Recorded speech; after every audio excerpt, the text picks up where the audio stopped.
Now, Harry Wills is best known for being the fighter that Jack Dempsey avoided during his title reign. Aside from Gene Tunney, Wills was the best contender that Dempsey could have faced during his tenure as champion. But the fight would never happen because of Dempsey's promoter, Tex Rickard, who feared that Wills could beat his man, and the powers that be did not want another Jack Johnson on their hands. But Wills was the polar opposite of Johnson in temperament. A quiet man, he grew up in poverty in New Orleans in the late 1800s, and he grew to a height of, some report as 6'2", some report him as being as tall as 6'4", and he usually weighed about a little over 200 pounds. This was a gargantuan-sized heavyweight back in the early 1900s, and he started his career in 1910. 4 years later, he was matched with the veteran Sam Langford, who knocked him out in 14 rounds. Wills was worn down by the more experienced Langford, but still managed to knock down Langford 4 times. A month later, he would lose to another notable of the time period, Sam McVeigh, who outworked him en route to a 20 rounds point win. But Wills would remain undaunted. He would fight the great Sam Langford a total of 22 times, and for the most part he had Langford's number. 2 of the more notable fights would take place in 1916, and in a bout of February of that year, Wills was knocked out by Langford in a Fight of the Year brawl. He would not only lose the fight, but also his fiancée, Edna Jones, as the two were scheduled to be married after the fight. But Miss Edna became so distraught upon Wills losing that she committed suicide. She was convinced that Wills's career was going nowhere. And 6 years later, her assessment seemed to be prophetic. After 9 years in the game, Wills had yet to secure a title shot. Dempsey had been champion for over a year and was content to take on the white contenders and tour the country with his famous actress wife, Estelle Taylor. Wills, meanwhile, was stuck in obscurity. He was frustrated and ready to retire until he met a manager named Patty Mullins. Now, Mullins would convince promoters that Wills could sell tickets. He took the Black Panther out of low-rent arenas where only black fighters faced each other, and he showcased Wills to a larger audience. A mythical world-colored heavyweight championship title was created, and Wills would defeat Sam Langford for the belt, which was studded with diamonds, rubies, and gold. But Langford had pawned off the gold from the belt and gave Wills the pawn ticket in addition to the belt.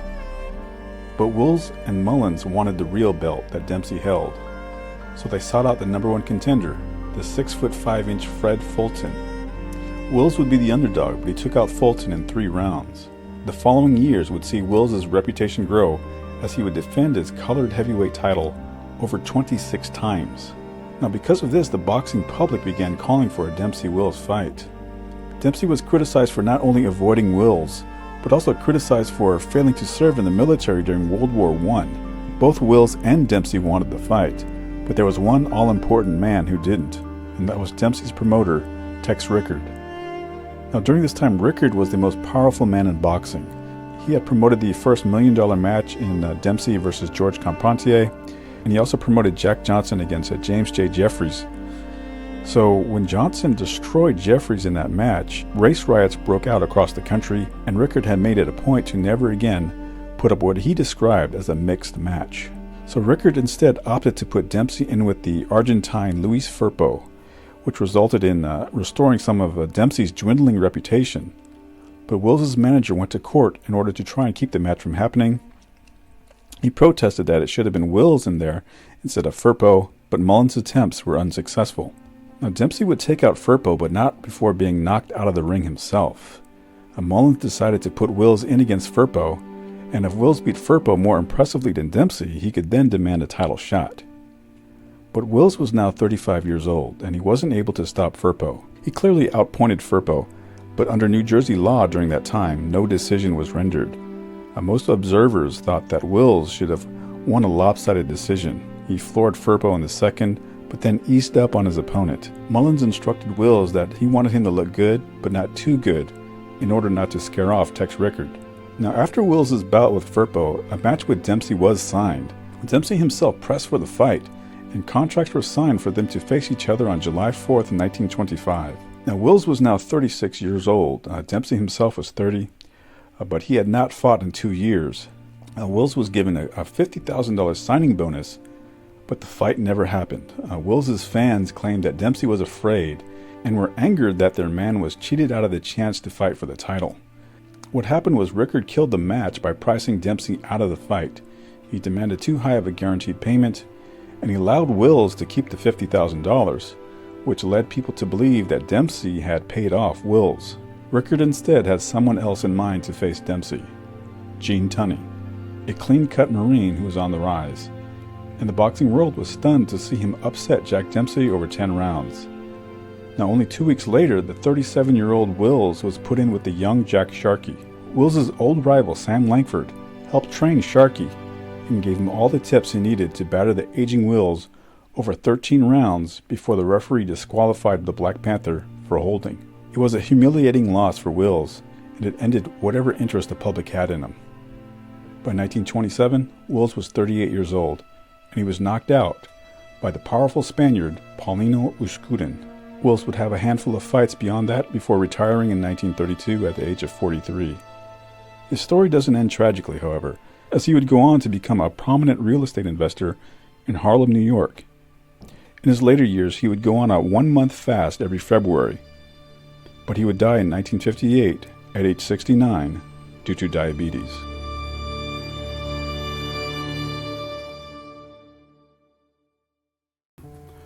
"45 seconds. If the golden numbers on the clock had clicked down 45 more seconds, Big John Tate would have retained his WBA heavyweight title. He would have made over $3.5 million fighting an aged Muhammad Ali, who in 1980 was ripe for a defeat. All Tate had to do was last another 45 seconds.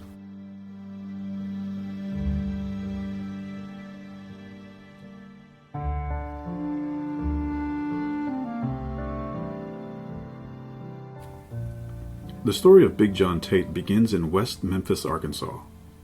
Growing up in poverty, Tate would leave school in the 7th grade.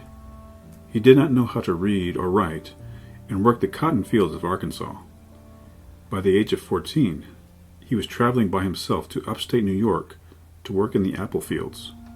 When the fruit season was over, he would move back down south and labor in the lumber yards where his hands would freeze in the harsh cold because he could not afford work gloves. But throwing around the heavy pieces of wood would develop Big John's physique. By the age of 18, he had grown to 6'4" and had well over 200 pounds of lean muscle. He would move to Knoxville, Tennessee, and by happenstance take up the sport of boxing. Now employed as a janitor at the local jail, Tate would ascend the amateur ranks, reaching the finals of the state Golden Gloves tournament with limited training. Afterward, Tate was so impressed with the skills of his opponent that he asked him who his coach was. His opponent pointed at Ace Miller. From there, a partnership was formed that would take the two further than they ever could have imagined. Ace Miller was a jack of all trades and a hustler of everything he did. Not only was he a boxing trainer and manager, he was a newspaper machinist, a motel manager, and a gas station attendant. Boxing trainer, Ace Miller. I'm a dictator. This is a nasty business, and you got to be mean a lot of the time. But I'll be mean. I want my fighter to love me and love everybody else except his opponent. I'll take all the flack. Miller and Tate's paths would merge, and they would become the perfect match. Miller would analyze and set the game plan. Tate would be the relentless executor. His muscles finally had a worthy purpose and a home. Boxer John Tate. I like to hunt and fish and shoot guns and drive around. The same as these people. Knoxville is not too fast for me. It's just right for John Tate. I've lived in big cities where you need tokens to get on the subway and you've got to know what street to get off. Here I can ride my 10-speed bike. These people are different. I'm a quiet man. I'm not a person who makes the news. I'm not down in my own race, you understand? But there are people who think I'm too easygoing, too mild. I don't do a lot of bad things, and Knoxville's my kind of town. Tate would learn the nuances of the boxing game from Miller, becoming a more well-rounded fighter. He would defeat such stellar amateurs as Marvin Stinson, Greg Page, and Michael Dokes, all of whom had more experience than he did. In defeating these men, he would earn a place on the celebrated 1976 U.S. Olympic team. He would reach the semifinals before being stopped by the vastly more experienced Teofilo Stevenson. Turning pro with an Olympic bronze medal on his resume and Ace Miller by his side, he would begin a meteoric rise to the top. Matched tough from the beginning, in only his 5th pro bout, he would decision contender Eddie Animal Lopez. Tate would go on to stop the hard-hitting Bernardo Mercado in his Madison Square debut, and then decision the slick Johnny Boudreau, all then running his record to a perfect 15-0. His coming-out party would be against the experienced Dwayne Bobbick on national television. Bobbick's fight plan is not being followed. He was going to fall inside and body punch. But the great offense is the best defense. Now, we're less than a minute to go in round 1. Bobbick has been down once already and catching the punches. The feathers in the cap of Tate were accumulating, who would be lauded by promoter Bob Arum as the next great heavyweight champion. Some boxing writers called him a mirror image of George Foreman, a huge heavyweight leaving behind a trail of carnage. Tate himself felt as if he traveled to another planet. He was no longer the invisible boy toiling in the hot cotton fields of Arkansas. He was 2 fights away from becoming heavyweight champion of the world. Now a top-ranked contender, Tate would be part of a 4-man tournament in South Africa to compete for Muhammad Ali's now vacated WBA heavyweight title. He would defeat Kali Kanotsi to advance against Harry Coetzee, who had demolished Leon Spinks in only 1 round. Tate would then become the hope of the black community in the apartheid South Africa. Ironically, he found little support from the black community in Knoxville. John Tate. I can go to a black school and kids say, you ain't so special. I can go into a white school and kids say, here's John Tate. The John Tate-Harry Coetzee battle for the WBA heavyweight crown was South Africa's version of the rematch of Joe Louis and Max Schmeling.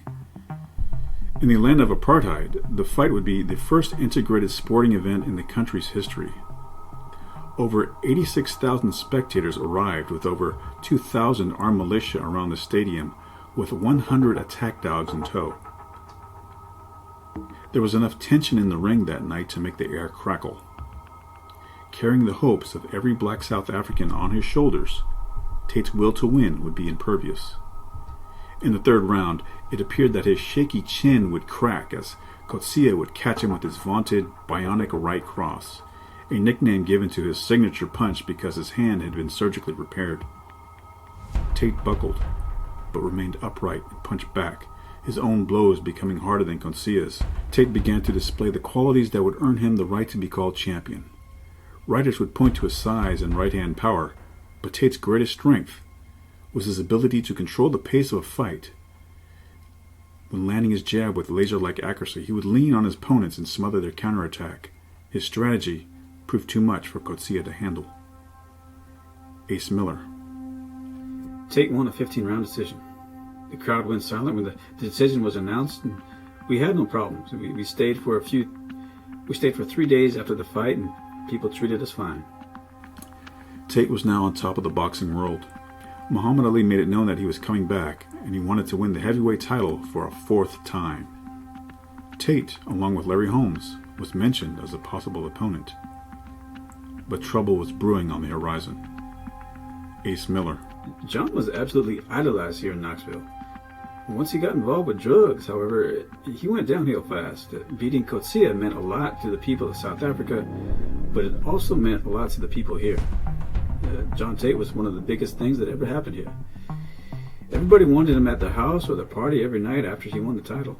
As Tate's wallet grew fatter, so did his waistline. He would then be scheduled to face an opponent who now looked to be the polar opposite of himself in discipline and popularity. A little-known muscular contender named Mike Hercules Weaver, Ace Miller. I didn't want that fight. We were supposed to fight Ron Lyle, but he took a fight with Lynn Ball and got knocked out. I knew Weaver had a real good left hook. We were more or less forced into that fight. Tate was sick for 15 days in the beginning of March. The fight was scheduled for March 31st. But the match went as expected. Weaver was tough and rocked Tate on a few occasions, but Big John held strong and had a comfortable lead on all 3 judges' scorecards going into the 15th and final round. So far, I haven't exactly seen where. There's a Overhand right high on the side of Tate's head by Weaver. I guess Mike's nose is bleeding a little bit. Maybe what it is. Left back. Tate goes down in his face. Weaver hit him with a left hook, and Tate is down. He is just beginning to move. The fight is over. Weaver has knocked him out in the 15th round. With less than a minute to go in the 15th round, Weaver knocked him cold. Tate laid motionless on the canvas for several minutes. Blood dripped out of his ear. The Knoxville crowd watched on in stunned silence. John Tate. It wasn't one punch. You got to look at what happened through the 15 rounds. Weaver got me with low blows in the 3rd, the 11th, and the 4th. I was winning on points, but I was taking a beating too. I was tired and I got stung. I lost that fight. It wasn't brain damage or anything like that. In a matter of seconds, the championship reign of John Tate was over. The adulation, the pats on the back, the roar of the crowd, over. John Tate wanted it all back, and fast. The primal thrill of being heavyweight champion of the world had become a necessity. He missed the respect of people of all colors. Ace Miller. Tate needed the money and wanted to return to the top too quick. We all made a hasty decision, and a wrong one with Berbick. In the meantime, here is the ex-heavyweight champion of the world, John Tate, who lost by a shocking fight. A shocking knockout by Weaver, who I think he was about as comfortably ahead as I've ever seen any champion in any heavyweight fight that I've ever seen and lose at the very end. He was so far ahead, it would have taken what he got, and a spectacular lucky shot by Mike Weaver. You're a good man to ask this, Bertie. How has it affected his psyche? That's what we're going to find out today. That is exactly what we're going to find out today. He seems to be in good shape. He seems to be ready to go. And, you know, he's with a terrific bunch of people. They're all from the amateur program of Knoxville. They have been along together since this guy was a little baby. And they have a family unity. Ace Miller, all of these guys from Knoxville work together. Now, Big John Tate is up for his first test right now. If he can get past his test, he goes to the next nighttime fight, maybe August the 1st against Animal Lopez, and then we will know whether he is back in the title picture or not. The fight was a toss-up going into the 9th round. Ace Miller. I can't blame anybody but myself. We got up to Montreal, and John lost a ton of weight, down to 217 at one point. I kept telling him, get mean. But he didn't get mean. They treated us like dirt down there, making John work out early or late. I've had people like Angelo Dundee criticize me for putting John on a card with other fighters so soon after being champion, and they're right. My first instinct was to scratch the whole thing, but I didn't. Tate found himself on the canvas, the knockout almost an exact replica of his fateful night against Weaver. He went down hard. His legs twitched. Ace Miller. I was scared. I wasn't scared when Mike Weaver knocked out John, but when somebody like Trevor Berbick hits John twice in the back of the head, that scared me a lot. Tate's personal doctor, Robert Whittle. John was heartbroken, afraid. He let everybody down. He cried and cried, but the only injury he had was a small cut near his left eye. I checked his vital signs, observed him overnight, and saw him when we got back the next day. Dr. Whittle advised Tate to go on a 6-month hiatus. The now ex-champion spent these months fishing, wild boar hunting, getting married, and buying a house. His trainer, Ace Miller, on the other hand, suffered a tragic loss when his oldest daughter was killed in a car accident. Miller and Tate would reunite and attempt to rekindle their early success. But Miller could see that Tate was slipping away. Tate would remain semi-active in the business, fighting nondescript opposition for the next 7 years, all the while battling a cocaine habit.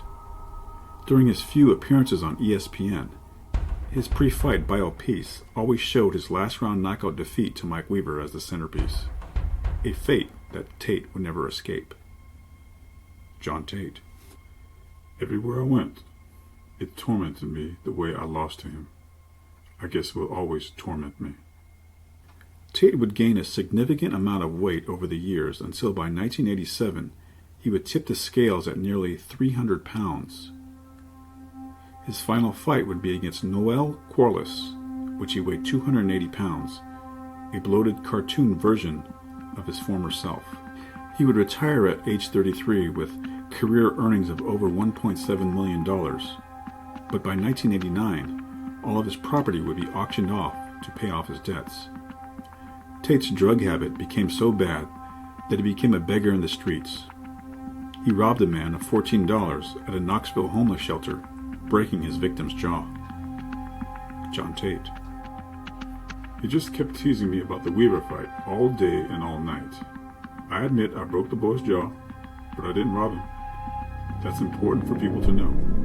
I never robbed anybody. Tate would turn back to God, seeking answers in Knoxville churches, his psyche now becoming more fragile by the day.